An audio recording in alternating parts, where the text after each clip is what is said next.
Okay, so looking at the assessment that was made to the given student, one of the things I noticed was some of their strengths were within rhyming and producing words and blending sounds to make words, which both are very common in like early phonological awareness phonics lessons.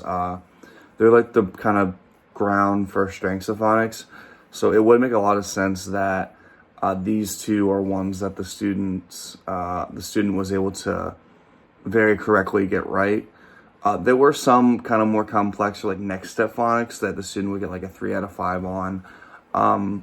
This kind of basic, probably grade level area for those.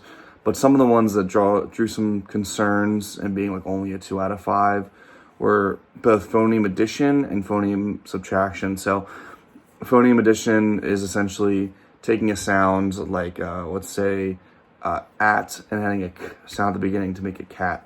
And it will be the vice versa for phoneme subtraction, which would be, take the word cat, remove that C sound, what do we have? At. So it looked like the student really struggled in that kind of area. So some of the strategies I had to help that student are some of the things that we could put in place. So these are just 3 activities, sound, stretch, and add.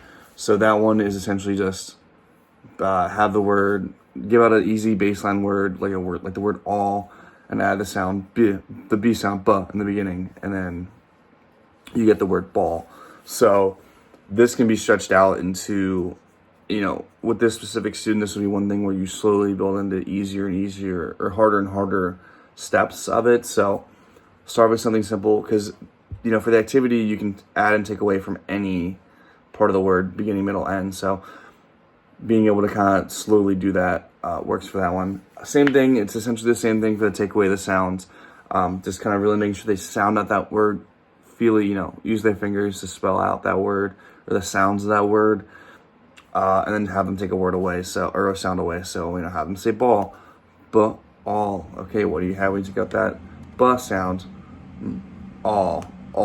So kind of doing that in the opposite way.